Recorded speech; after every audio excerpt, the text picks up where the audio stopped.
capsule vidéo présente la lecture des portées avec les protocoles POP3 et MAP4. Nous avons vu que les mails sont stockés dans la boîte aux lettres de l'utilisateur. Et en réalité, cette boîte aux lettres n'est qu'un simple fichier au nom de l'utilisateur. Il comporte l'ensemble des mails simplement concaténés entre eux.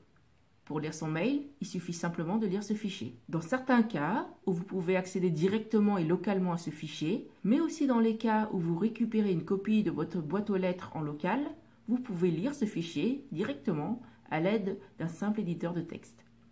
Mais cela n'est pas très pratique pour s'organiser et se retrouver dans tous ces mails.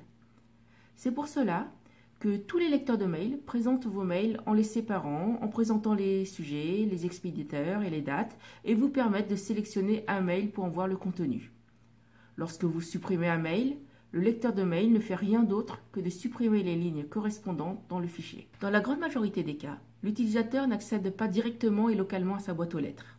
Il va donc devoir faire une lecture déportée. Pour cela, il existe des protocoles réseau qui permettent à l'utilisateur de s'identifier et de s'authentifier, puis de lister ses mails et de les récupérer localement, et éventuellement de les supprimer de la boîte aux lettres distante. Pour cela, deux protocoles principaux existent, POP, version 3, et IMAP, version 4. Ce sont tous les deux des protocoles de lecture de mails déportés. Le serveur POP est le plus simple. La version actuelle des serveurs POP est la version 3. Elle tourne en TCP sur le port 110. Et dans sa version chiffrée, il tourne sur le port 995. Alors, voici quelques commandes utilisées par POP. Alors, user, puis l'identifiant de l'utilisateur pour s'identifier, pass et le mot de passe de l'utilisateur pour s'authentifier, list, qui permet de lister les numéros de mail et leur taille, retr et le numéro d'un mail qui récupère le mail correspondant, del est le numéro d'un mail qui supprime les mails correspondants, top le numéro d'un mail et d'un nombre de lignes à afficher, quit qui coupe la connexion au serveur POP. Alors voici par exemple un dialogue entre un client POP et un serveur POP. Alors on voit ici que l'utilisatrice s'identifie et s'authentifie, qu'elle liste le courrier, qu'elle lit le premier mail, puis le détruit, et qu'elle lit le début du deuxième mail, puis elle quitte. Alors évidemment, tout ce dialogue est fait par le client de mail de l'utilisateur, qui s'occupera de présenter et de permettre à l'utilisateur de lire, écrire et supprimer son courrier sans se préoccuper de tout ce protocole sous-jacent. Le serveur IMAP, version 4, quant à lui, tourne en TCP sur le port 143 et dans sa version chiffrée sur le port 993.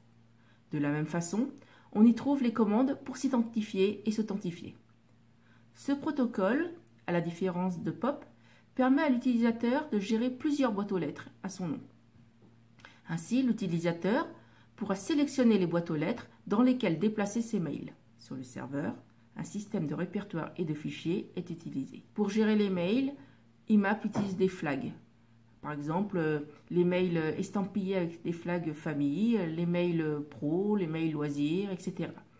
La boîte aux lettres par défaut étant appelée inbox et la boîte aux lettres des suppressions étant la boîte aux lettres appelée delete. Ici encore, dans cet exemple de dialogue IMAP, l'utilisateur s'identifie et s'authentifie. Il sélectionne sa boîte aux lettres par défaut, liste les identifiants de ses mails avec leur taille, en récupère un, en marque un comme à effacer et quitte. Et ici encore, tout ce dialogue est fait par le client de mail de l'utilisateur, qui s'occupera de présenter et de permettre à l'utilisateur de lire, écrire et supprimer son courrier sans se préoccuper de tout ce protocole sous-jacent. La présentation en boîtes aux lettres différentes permet à l'utilisateur de déplacer ses mails entre ses boîtes aux lettres. Enfin, le webmail, c'est un cas particulier. Alors, ce n'est pas tout à fait un programme client de mail. En réalité, il s'agit d'une page web délivrée par un serveur web. L'utilisateur interagit avec cette page web via le serveur web qui crée des requêtes IMAP au serveur IMAP pour gérer et afficher les mails de l'utilisateur.